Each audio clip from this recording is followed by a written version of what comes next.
Rasa. Bismillahirrahmanirrahim. Assalamualaikum warahmatullahi wabarakatuh. Alhamdulillahirabbil alamin. Wabihi nasta'in ala umuri dunya waddin wa ala alihi wa sahbihi ajmain, amma ba'du. Sahabat MDR yang dimuliakan Allah Subhanahu wa taala, pada kesempatan kali ini kita akan melanjutkan tema kita.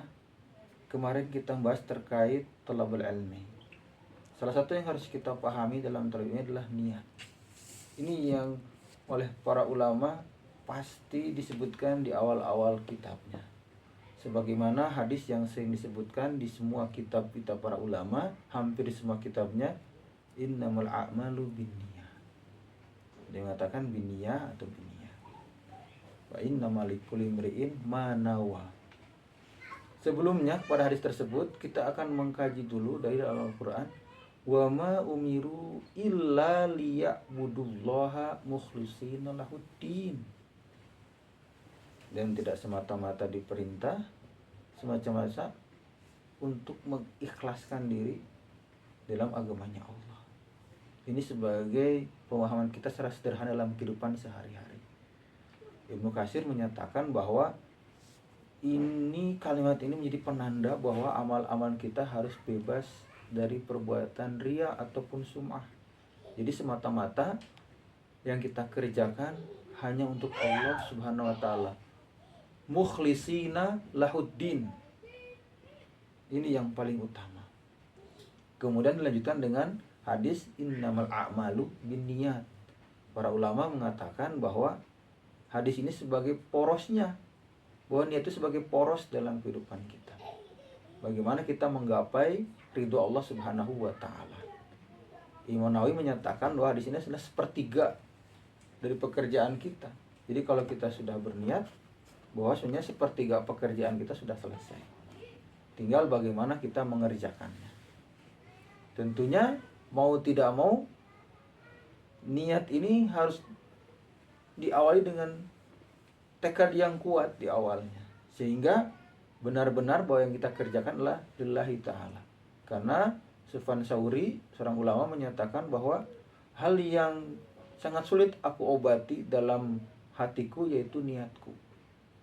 Ini memang satu PR juga buat kita sebagai orang awam, bagaimana mengelola niat sehingga niat ini menjadi bagian yang tidak terpisahkan dari amal baik kita.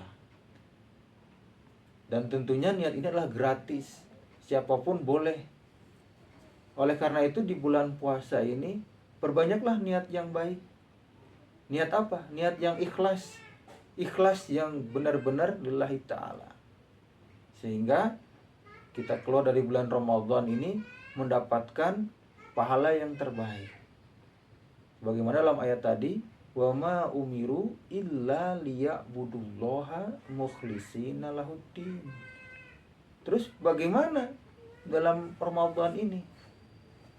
Pertama, sebelum niat Ramadan itu sendiri yang sering kita dengungkan mungkin bagi yang melafadzkan Ramadan, melafadzkan niat puasa, nawaitu shauma ghadin an adai fardhi sahri ramadhana hadisanati farullahi ta'ala.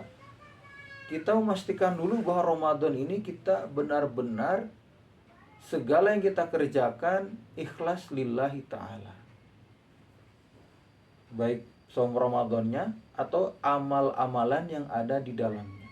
Bahkan mohon maaf, dengkurnya kita, tidurnya kita, ngantuknya kita upayakan itu dalam rangka keikhlasan kepada Allah Subhanahu wa taala. Sehingga hal-hal yang sifatnya mubah tadi itu bernilai tinggi di hadapan Allah Subhanahu wa taala. Kemudian kita lanjutkan dalam sholat malam, sholat tarawih, sebagaimana sabda Nabi, man shoma ramadhana qiyaman wahtisaban ghufirallahu ma taqaddama min dambihi. Ada kalimat wahtisaban, mengharap. Mengharap apa? Mengharap pahala, mengharap ridho dari Allah Subhanahu wa taala. Ini tidak akan bisa kalau keikhlasannya tidak dimunculkan. Kenapa demikian?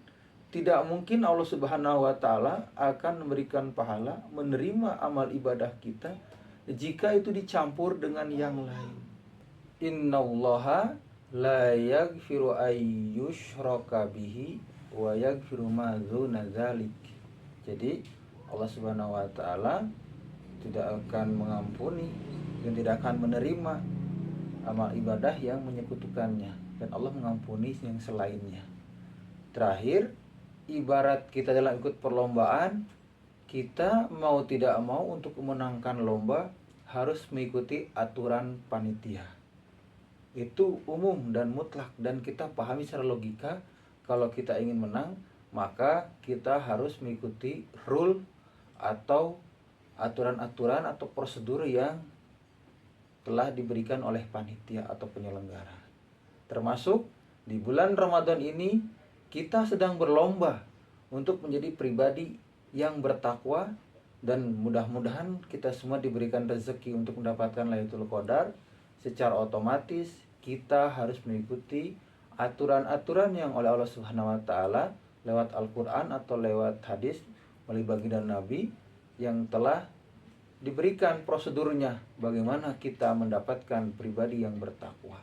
Salah satunya adalah kita punya modal dalam keikhlasan kepada Allah Subhanahu wa taala. Demikian dari saya. Wallahul musta'an wa waliyut taufik.